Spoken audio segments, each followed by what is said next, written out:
İyi günler ve sevgiler Slovakya'dan tüm Türkiye'deki izleyicilere. Bugün Implied Nude adlı bir çalışma yapacağız. Implied Nude nedir? Nasıl yapılmaz ve nelere dikkat edilir? Bu video kesinlikle sanat ve estetik üzerine bir video. Kesinlikle bu videoda seksilik, çıplaklık, pornografi ve erotik bulamazsınız. Eğer böyle bir video bekliyorsanız bu kanal ve bu video kesinlikle sizin için değil. Fotoğraf esnasında kazara çıplaklıklar olabilir. Bunlar videoda gösterilmeyecek.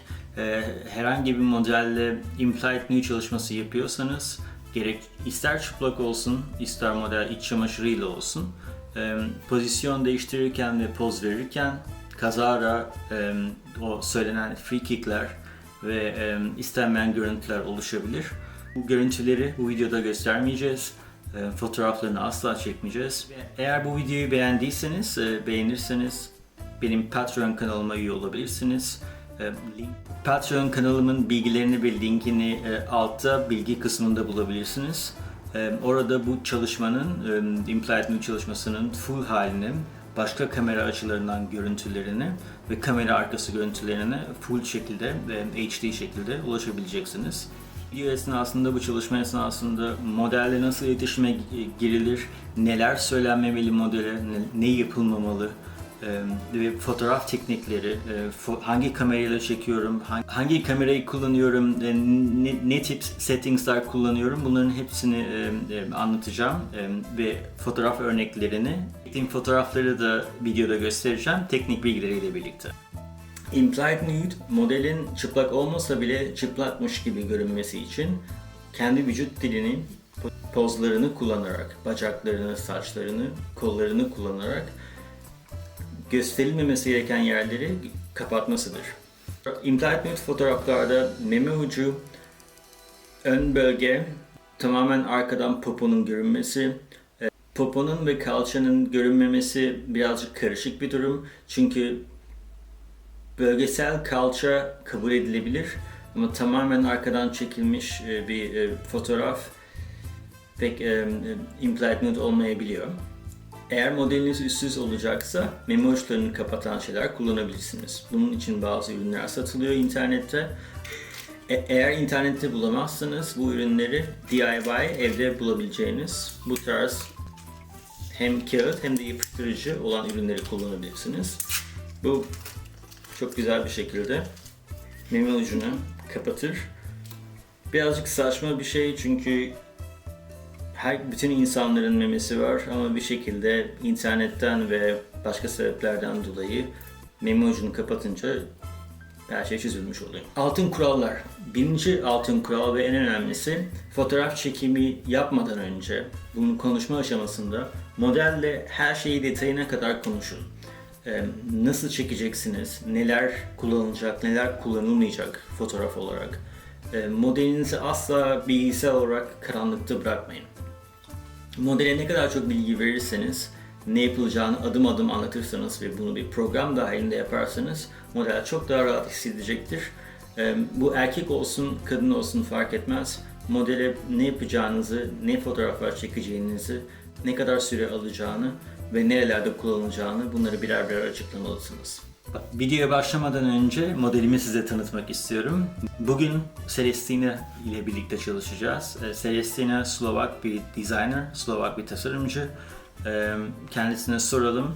I would like to ask you, what do you think about implied nude and why are you here today?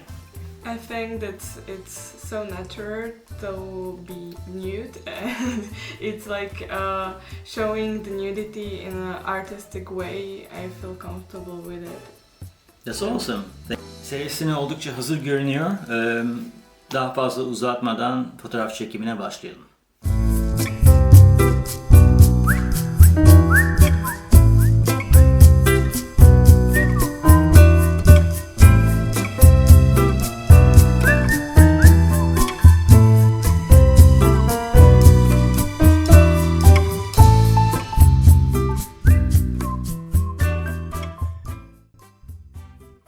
Bu arada küçük bir detay, kullandığım kamera gayet herkesin ulaşabileceği eski bir Nikon kamera, D90, D90 kamera. Fotoğrafları çektikçe göstereceğim size. Bugün doğal ışıkla başlayacağız fotoğraf çekimine. Bu tip çekimler için en son ve en pahalı kameralara ihtiyacımız yok. Ben D90 kullanıyorum ve fotoğrafları görürsünüz. Bu ilk çalışmada, ilk fotoğraf çekiminde modeli yüzüstü olarak yatakta başlatmak. Eğer bir yatakta çekim yapacaksanız modelin yüzüstü yatması ve iç çamaşırıyla. Çünkü alt iç çamaşırı kısmını göstermeyeceğimiz için çıplak olmasına zaten gerek yok. Fotoğraf çekimini önden yapacağım. Bir örnek göstereyim. Bu tarz çekim yaparken modelin altını çıkarmasına gerek yok. Çünkü vücudun ön kısmını kullanarak zaten kapatacağım görünmemesi gereken yerleri. Yüzüstü uzandığı zaman çok daha rahat hissedecektir, en azından başlangıç için. And pull all the hair back. We're gonna do without the hair, just like that. Yeah. Bu fotoğrafta model yüzüstü uzandığı için aslında korkulan her bölge kapanmış oluyor. Göğüsleri ve genital bölge, genital bölge kapanmış oluyor ve bu pozla başlarsanız model çok daha rahat hissedecektir kendini başlangıç ve ısınma aşaması için. Modelin Celestina gibi uzun saçları varsa saçlarını da kullanarak göğüslerini kapatabilirsiniz. This time you're gonna use your hairs to cover the breast. Just pull them down. You're very lucky. So as well, you can keep your chest up as much as possible. Just right there, stop there. That's beautiful. Şimdi saçlarını kullanarak Celestina'nın göğüslerini kapattık ve bu fotoğrafta da görüneceği üzere herhangi bir çıplaklık görünmüyor. Uzun saçlı modelleriniz varsa bu konuda şanslı hissedeceksiniz kendinizi. Take it off, put it aside, but keep your body face down, just like that. I know, it's cringy, I know. Put the bottom part a little bit back here. So I'm trying to get this S line in the back. Just that's a good position. And try to keep your pull your chest up. Yeah, you're covering with your hair, and you're using your arm to cover the side boobs. That's perfect, and nothing is visible back there. Modelin Celestina'nın arkasında göstermek istemediğim bir kısım varsa orayı kapatmak için yüzüne ve saçlarına konsantre oluyorum, fokus oluyorum ve arka tarafı buğulaştırıyorum. Fakat kesinlikle modele, bu da altın kurallardan biri, kesinlikle popunu yukarı kaldır demeyin ya da kalçanı yukarı kaldır demeyin. Bu çok erotik, genelde erotik videolarda ve Instagram'da olan şeylerden biri. Modelin hoşuna gitmeyecektir. Kalçasını kıvrımlaştırması poposunu kaldırır anlamına gelmez. Would you kindly just push just like that. Pull the hair and this one to closer to this. Pull the hair just like that, perfect. And give ever so slightly. Yeah, that's all I need. I love it. It's gonna be cloudy.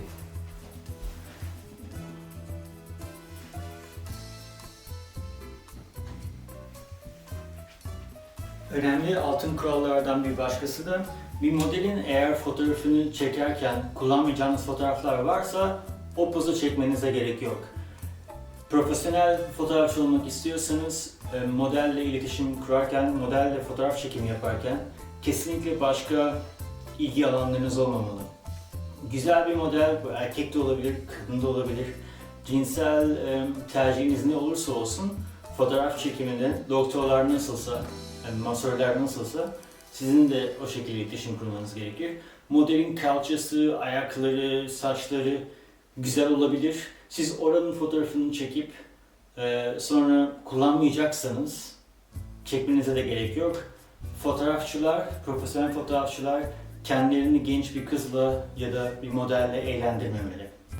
Altın kurallardan biri de modelle iletişim kurarken modele asla bana poz ver, şimdi biraz poz ver demeyin.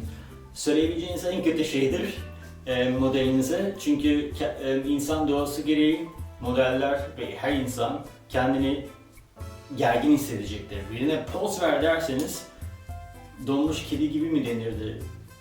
Korkmuş halde kalacaktır. Okay, Sebastian, pose for me. Okay, that was good. Bir başka altın kuralda modele ister nude çekim olsun, ister implied nude olsun, ister olmasın.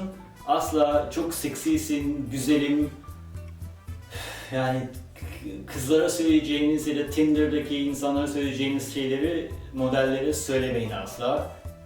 Yapabileceğiniz en kötü şeydir. Bir modele eğer çok seksisin, seksi pozlar ver, harikasın, bebeğim derseniz o modelden hiç pozitif pozlar ve pozitif enerji beklemeyin. Oh, you're sexy. Give me some sexy poses. Oh. Okay. Bir başka altın kuralda eğer model çıplaksa, çıplak olmayı tercih etmişse, onun için bir problem değilse, bu demek değildir ki model her açıdan onu görmenizi ister. Eğer arkadan fotoğraf çekmek gerekiyorsa modeli uyarmadan ya da böyle önlemler almadan, bacağının arasına bir şey koymadan asla arkasına geçmeyin modelin, özellikle habersiz. Bu da yapabileceğiniz en saygısız şeylerden biri olacaktır model için. Ve yine hiçbir pozitif poz beklemeyin modelden, bunu söyledikten sonra. Ooh, let me take a picture of the bag. It looks so good, so sick. Okay.